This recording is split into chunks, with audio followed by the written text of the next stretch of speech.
อยู่กับไผนี่อยู่ผู้เดียวบ่ย่านบ่อยู่ผู้เดียวก็ย่านแน่ก็บ่ย่านบ่ได้เลยตกลงย่านหรือบ่ย่านบัดนี้บ่ย่านพี่ช้าง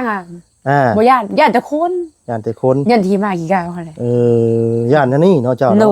เนี่ยมันพามาขาเทคทอนได้ก็บ่แหละย่านถึงนี่ระวังเอาเลยเนาะระวังเอาคนกับผีตัวละย่านกว่ากันจ้ะหมายคนแล้วว่าผีมันก็หลอกขึ้นเลยคนหลอกนี่บ่ย่านบ่มาไปได้ก็บ่ย่านว่าจับแล้วว่าม่วนเนาะเจ้าเนาะม่วนได้เจ้าฮู้ว่าคนเจ้าคือคนเจ้านี่ว่าม่วนเขาเจ้าย่องอยู่บ่ย่องให้เฮามักคนเว้ามักเว้าหลายแต่เขาผู้รำคาญก็รำคาญชวนบ่เมื่อยก็มันบ่เมื่อยอันนี้บ่เมื่อยบ่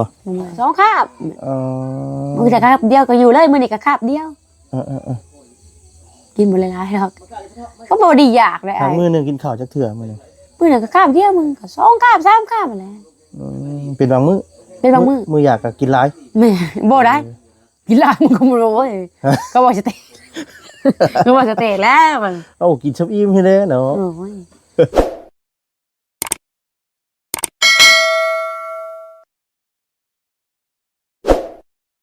ะพี่น้อยเนาะตัดภาพมาวันนี้เนาะก็ยังอยู่จะ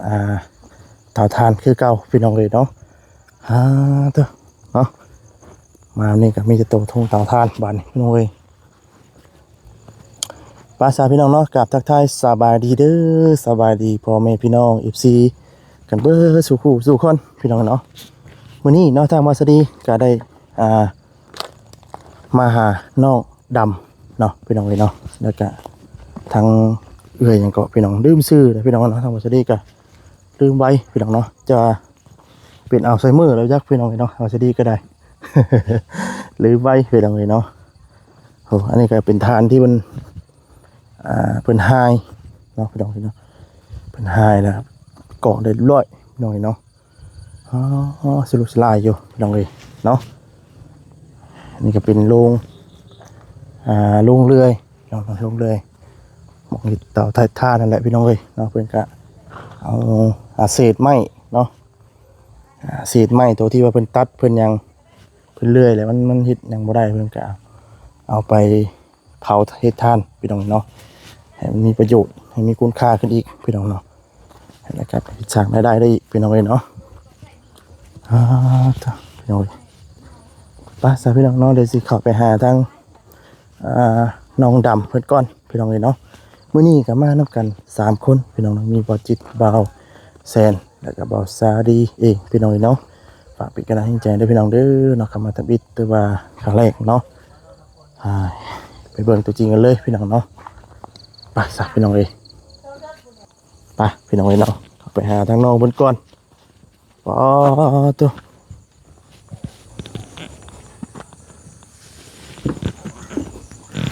รุ่นมื้อนี้จะไต่โคมใส่กันเลยมื้อนี้เนาะสบายดีอ้ายโอ้สบายดีเด้อสบายดีไปกินข้าวกินน้ำแล้วบ่ยังบ่ทันอยากบ่หรือว่าได้นะช่างว่าเลยค่ำแล้วยังบ่อยากข้าวอยากน้ำอยู่เนาะโดยม้อยหาเฮ็ดนี่มันเหนื่อยเฮ็ดจังได๋มื้อนี้อันนี้นี่ไม้ก่อนนะไม่ดีบ่เป็นได้ขออนุญาตได้ซะเด้ออะไรเฮ้ยเด้โอเคเนาะขออนุญาตหน่อยเฮ้ยขอขึ้นนั่งเทิงยันฮักบ่เฮือนเจ้านี่บ่ฮักได้บ่ฮักบ่เด้ตังงามบ่เจ้านางพุ่นก็ได้นางนี่บ่เจ้านางหันก็ได้เดี๋ยวขอสินั่งนี่นะขึ้นเฮือนไปก่อนพี่น้องเนาะจัวฮักบ่จักแลโอ้ยบ่ฮักดอกโคชูคนบ่ฮักแม่นนะไปก่อนตั้งกล้องก่อนพี่น้องเอ้ยหลุดโคมใส่กันอะไรมื้อนี้นะโดยบ่ให้ลูกไปว่าอยู่กับไผนี่อยู่ผู้เดียวบ่ย่านบ่อยู่ผู้เดียวก็ย่านแน่ก็บ่ย่านบ่ได้เลยตกลงย่านหรือบ่ย่านบัดนี้บ่ย่านพี่ช้างบ่ย่านแต่คนย่านแต่คนย่านที่มากี่กาวคั่นแหละย่านอันนี้เนาะเจ้าเนาะโดยเนี่ยมันพามาขาเทคทอนได้ก็บ่แล้วย่านถึงนี่ระวังเอาเลยเนาะระวังเอาคนกับผีตัวละย่านกว่ากันจ้ะหมายคนแล้วว่าผีมันก็หลอกขึ้นเลยคนหลอกในบ่ย่านบ่ มาไปได้ก็บ่ย่าน ว่าจับแล้ว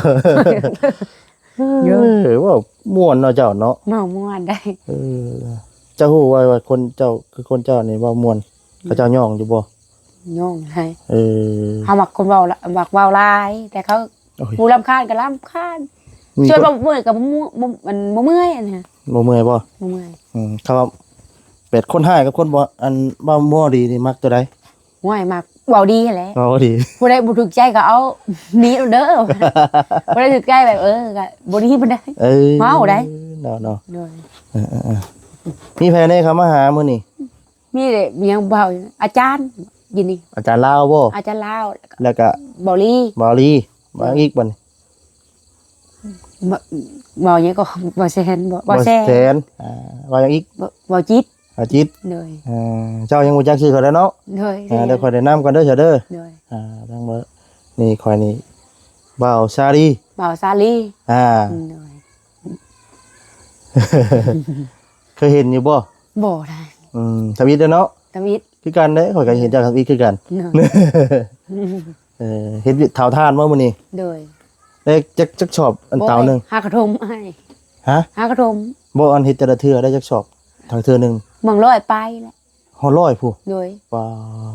โอ้ยเหยียบมาร้อยพุ่นแล้ว นะบ่เมื่อยบ่ บ่เมื่อย เฮ็ดเตาผู้อ้อมผู้เดียวเลยนี่ฮอดร้อยนะ แม่นบ่เดียวเลย ป้า เจ้าไผเจ้ามันนั่นแหละ เอาเป็นเจ้าไผเจ้ามัน เลย บ่เอ้าคือเฮ็ดเป็นเจ้าไผเจ้ามัน อ้าว บ่ได้เฮ็ดนํกันบ่จ้ะ เออ แบบคือเต่าตัวนี้ของเจ้าสิบ่ แม่น เต่าตัวนั้นนี่เป็นของเพิ่น เลยแม่นแหละ ว่าคือเต่าไผเต่ามัน แม่น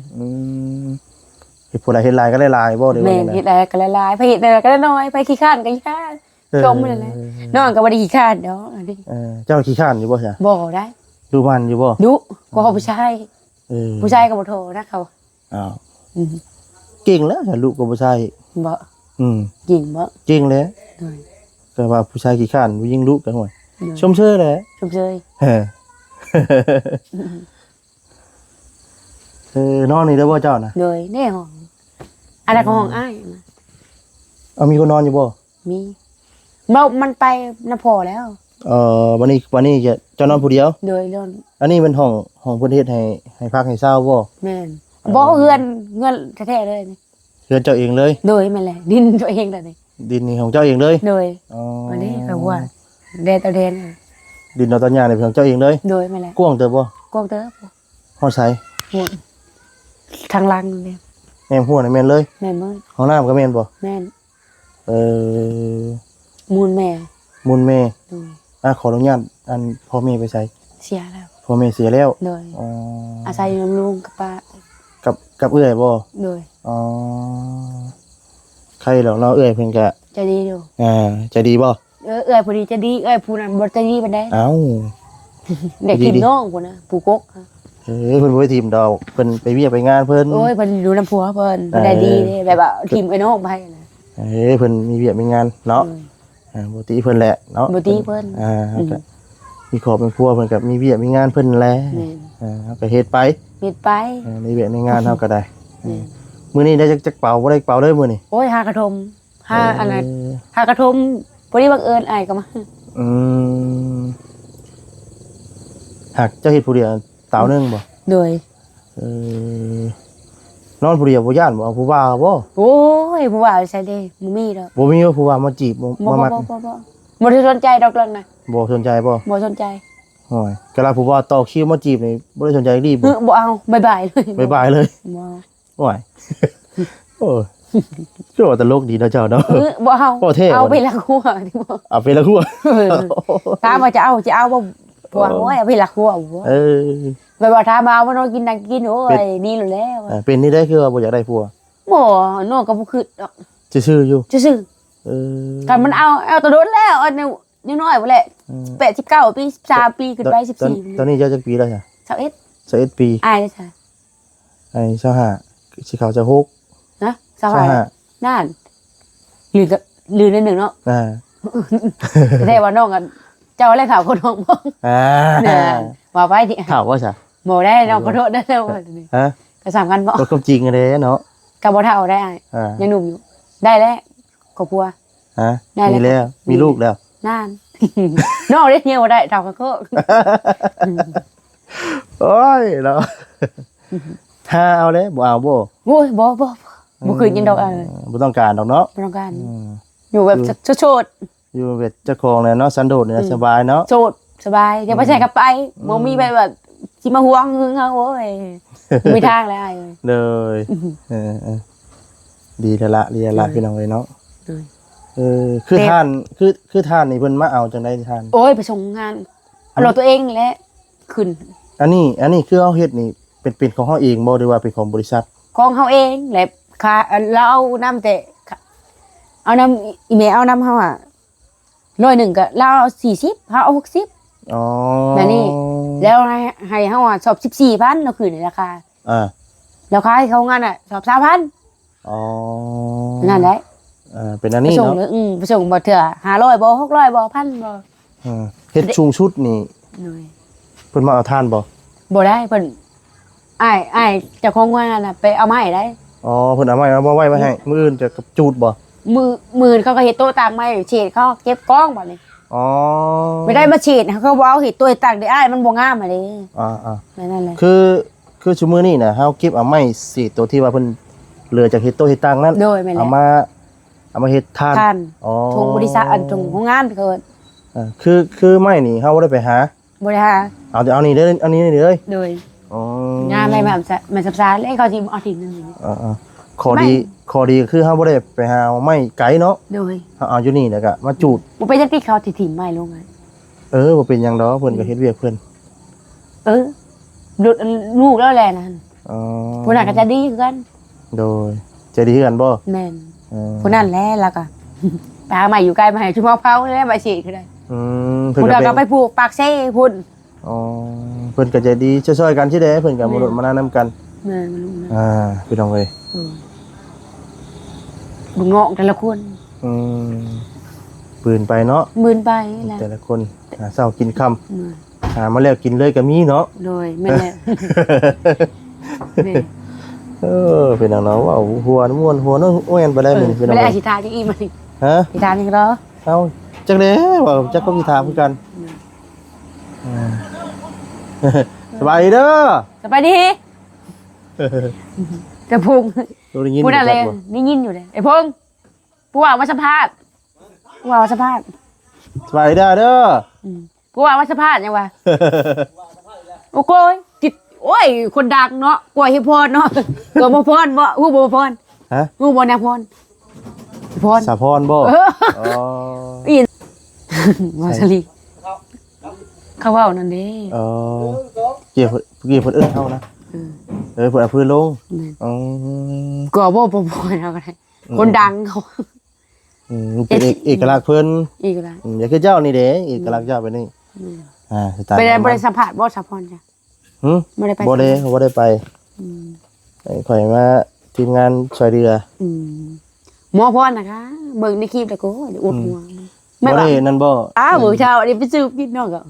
อันนี้บ่สิกินว่าอะไรก็อยู่เนาะชมพอดีแล้วจืดเยี่ยมเลยราคากิโลที่พันก็เอานะพอดี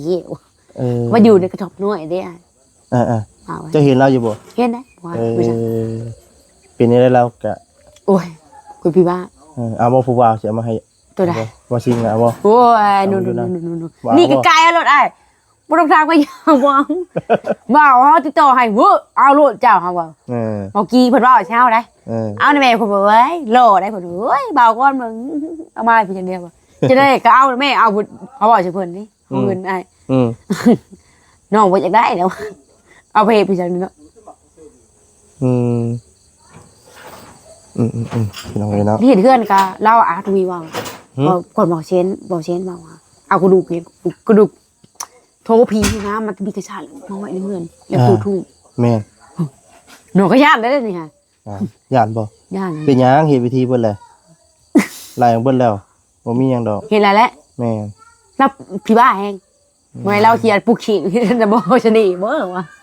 อาทวีพ่อบ่ไว้โอ้ยแล้วไปตามภาษาเราแหละเนาะไปสอยพี่บ้าเอ้านี่คือน้องก็คือไปสอยเนาะน้องบ่มีบุญนำเขาบ่ได้ไว้น้องทางบ่ไปสอยที่โนจังหวัดแต่แรกเราก็ดีอยู่ไปแล้วเราเฮิงไป ก็ดีอยู่ตอนแรก เราเป็นยังแล้วคือหมูหมักอยู่แบบเข้าโชยนะ อืมจังว่าตัวนี้เนาะเรือนซานก็ดีงามเนาะ แม่นงามว่าน้องไปบริเวณนี้ไม่ได้เอ่ยยินน้องเลยไป โทรศัพท์จะได้บ่มีบ่ บ่มี บ่มีโทรศัพท์บ่ได้โซเชียลเลยตื่นเช้ามาได้เฮ็ดเวียกเลย เรียบหมอบ่เคยเห็นแต่ทั้งน้อยทั้งนั้นจังโทรศัพท์ครับอยากชื่อไข่บ่ฮะชื่อไข่บ่เขาอ้ายถึกเลขก็สิชื่อให้อยู่ถึงหน่อยโพนบ่ถึกเลขจัก16ตื้อนี่ก็ชื่อให้ดอกมีรวยได้ฟันดีว่านอนผู้เดียวกับพันอยู่พันไม่ว่าผู้ละคนก็เอาเงินมาให้จ่าย200,000กับพันนี่แหละก็บ่ได้บอกเขาได้ว่าถือเลขก็ได้พันได้พันชื่อพันก็บ่ได้ซื้อเลขดอกนี่เคยบ่ซื้อเลขบ่เคยอันน่ะบ่มักเลขบ่มักเลขนี่บ่อีกบ่เหล้าเบียร์ก็บ่กินบ่ได้กินหมู่คู่ก็ไปเล่นน้ำไปลินอยู่แต่แบบไปลินน้ำเข้าซื้อแต่แบบว่าอยู่แบบนี้บักทำบุญอะไรมาชินกันลงใส่บาตรโดยเบอร์1เข้าว่าใช่มั้ย11แต่ว่ากินข้าวหุงเอาบ่แชร์เอามาให้แล้วใส่ข้าวจ้านี่ใส่หมดกินจะบ่ได้เอาน้ำใส่บ่ใช่เอาน้ำใส่ยามันก่อยกินเลยกล้องไปตกไปหน่อยนะเดี๋ยวแป๊บนึงเด้อใส่เบิ่งโอ้ยบักลายนึงปานหมดกินยามันอยู่ฮะหนักกินได้เจ้าบ่เอาน้ำใส่เลยหึ้นเดี๋ยวนี้หึ้นหมดนี่เด้นี่น้ำมันน้อยเด้นี่เฮามักตีหมดมึงว่ามึงว่ากับไผว่าให้หมดแล้วมันกินข้าวสารเนาะหนูคือกันโอ้ยมึงจักสิเอาหยังให้มันกินหนูมันจะตายเฮ้ยข้าวน้ำซ้ำปลาได้จ้ะฮะข้าวน้ำซ้ำปลาก็ซื้อกินมึงได้กระเบาให้อีนาแล้วปีนี้ก็อีนาแล้วแน่กลุ่มกินอยู่ปากผู้เดียวโดย1จะคือจะกินนี่กินข้าวยังข้าวเหนียวหรือข้าวเจ้าข้าวเหนียวแน่ข้าวเจ้าแน่บนกันแบบว่าเฮากินชับกันน่ะกินก็คาบเดียวมึงแต่ก็2คาบมึงแต่คาบเดียวก็อยู่เลยมื้อนี้ก็คาบเดียวกินบ่หลายๆดอกก็บ่ได้อยากเลยไอ้มื้อนึงกินข้าวจักเทื่อมื้อนึงก็คาบเดียวมึงก็2คาบ3คาบนั่นแหละเป็นบางมื้อมื้ออยากก็กินหลายแม่บ่ได้กินหลายมึงก็บ่รู้เว้ยก็บ่สเตก็บ่สเตแล้วมันกินซับอิ่มให้เด้เนาะกินซับอิ่มกินอิ่มแล้วก็ย่าเลยเนาะอยู่ไปนี่แหละผู้เดียวอยู่ได้เขาก็บ่อยู่นำแลเขาก็ไปแนวเขาใหญ่ไปเลยต่างคนต่างหาเงินต้องมีครอบครัวเผาเพื่อนเขาแหละแต่ว่าเผาเพื่อนตัวเองนี่แหละเอาว่าเพื่อนเจ้าอยู่อยู่ไว้ไปสิปะเอื้อนไปสร้างไปแต่หน่อยไปน้ำปลาตื่นเช้ามาแต่ละมื้อลุกจังมุ่งไปเฮ็ดขอเฮ็ดทาน4 โมงมันเด็ดแล้วก็พักมันเด็ดแล้วก็พักไปเวลาคนนี่จะเอายังคนใช้รถไถโลโบเลยโลเลยไปแต่ไทยนะมีแต่ล่ออยู่แล้วล่อยังรถไทยล่ออยู่แล้วล่อซุกเท่านี้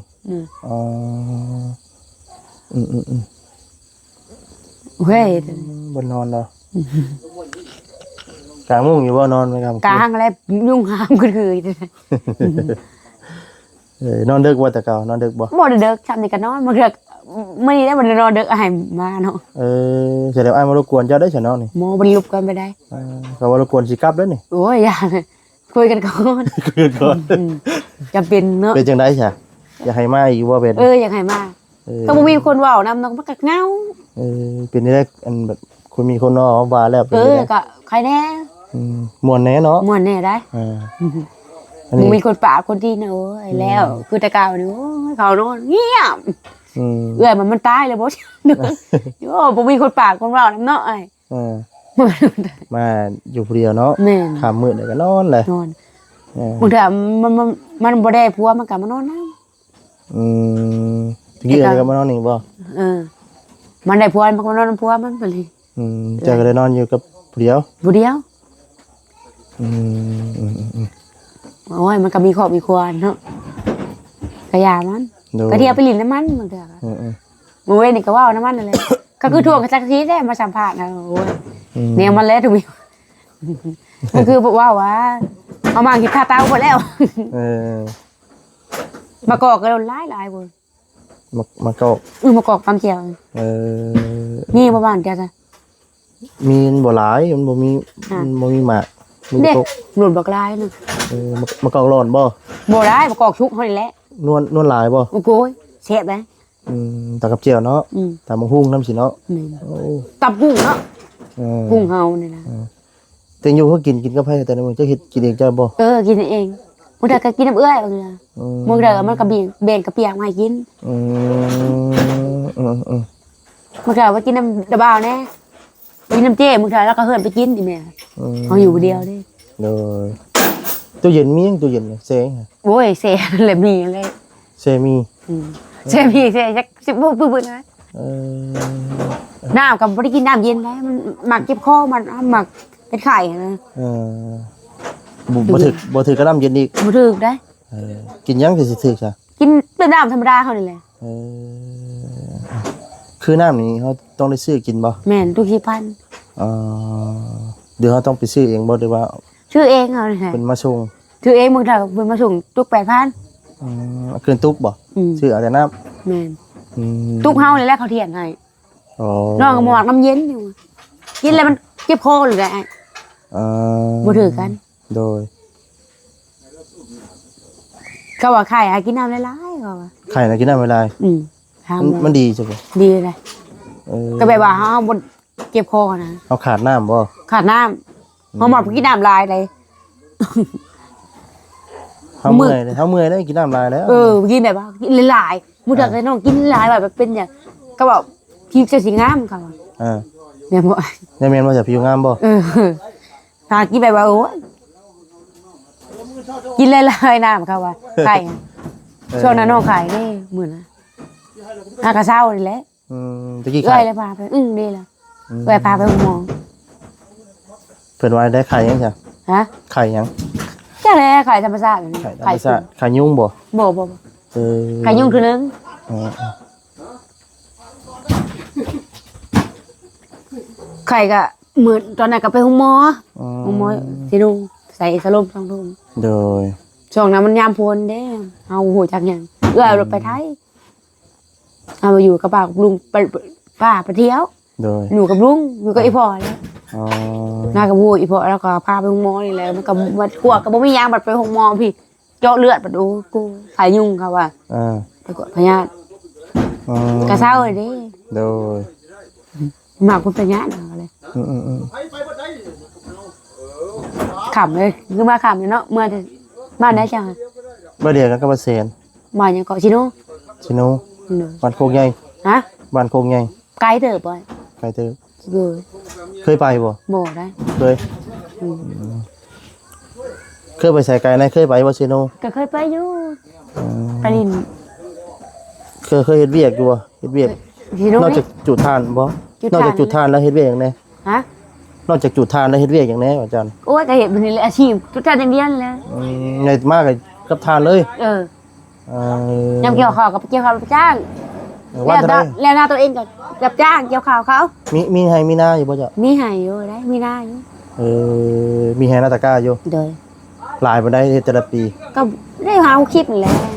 มีหน้าคือเห็นหน้าตัวเอง ปีกี่นี้บ่ได้เฮ็ดบ่ ปีนี้เห็นน้ำเบา อ๋อ พอบ่อยู่เด้ เห็นน้ำระ บ่ บา มีคนขับรถไทย นะ บ่มีคนขับรถไทยให้ วันนี้ขับเองขับเป็นรถไทย ก็เป็นอยู่ เก่งดีเนาะขับรถไทยก็เป็นจะว่าเก่งกว่าผู้ชายเด้จะว่าเนาะ แบกค่าดิเขาก็ยอมเลยเขาว่าแบกเปล่าเขาก็ยอมเขาว่าบ่แชนนี่บ่ยอมเอา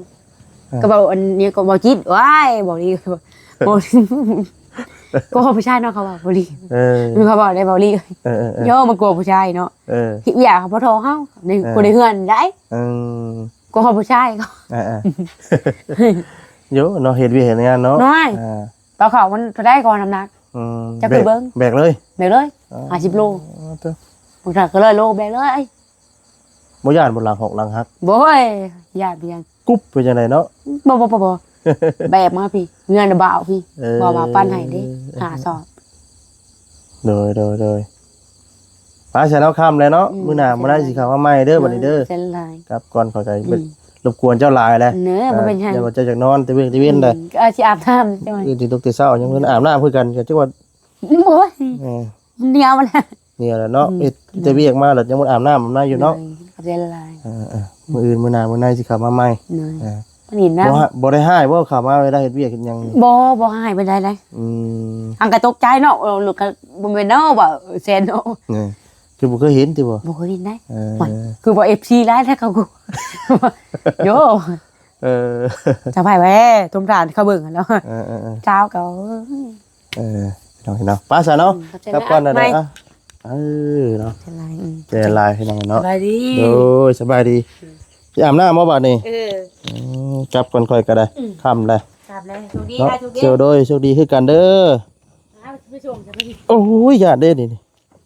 จะไปส่งรถ ส่งขึ้นรถอีก โอ้ย โอ้มีการส่งมือรถอีกบาดนี่สวนพักเจ้าบ่นี่ แม่นยังบ่ได้ได้ปลูกแต่ผักเงา แท่นดินเจ้าชุดเท่าสายดินจัน โอ้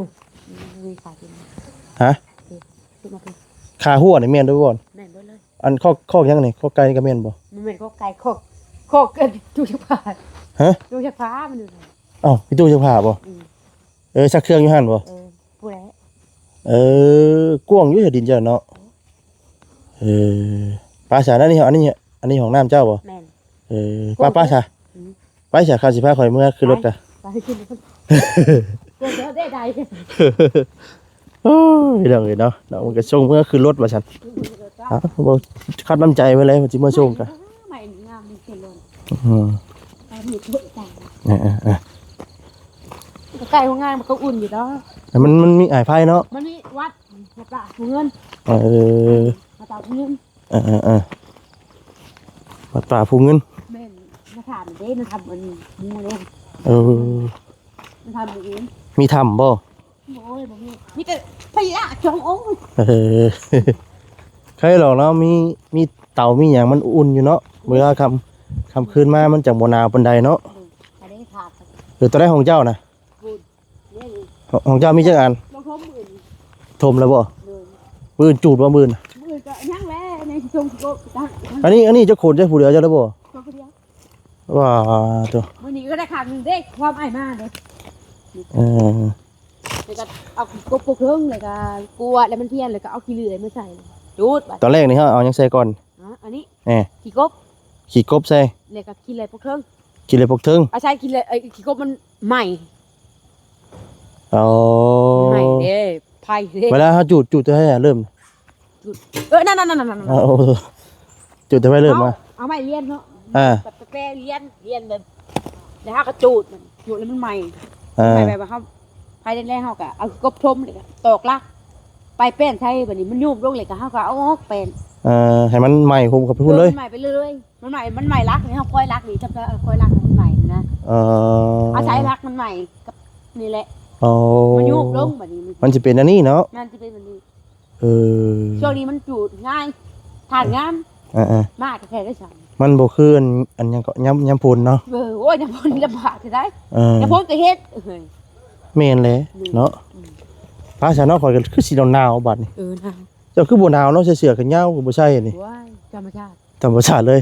ไปทางไหนเฮา ยังไง เอ้าเจ้าสิไปส่งไปทางไหนซะข่อยบ่อยากทานข่อยบ่เคยมา อันนั้นว่ามันก็ใส่ที่กบอันนี้ธรรมชาติใหม่ดิ โอ้ เฮ็ดไปดีแล้ว โดย เอ้ยก็เห็นเลย เอาเจ้ากระเตานึงบ่ เตานึง ไปถูกเตาเลยพี่น้องเนาะ เตา เอาวันนี้ข้อรถเลย แล้ว โอ้โดยขอบใจคือกันเนาะมาส่งข้อรถเลยเอากลับก่อนบาทนี้เอาขอบใจอะไรโดยเอาบ๊ายบายเด้อเนาะบ๊ายบายขอบใจอะไรเพื่อนตึงกลับมาส่ง ขนาดจะมาลินหน้าใหม่ โดยไป โชค เนาะ ดีเด้อจิต โดยป้าสาพี่น้องเนาะสำหรับที่นี่นำลาไปก่อนอยู่ดีมีแห่งทุกท่านทุกคนเด้อพี่น้องเด้อเนาะสบายดีพี่น้องสบายดี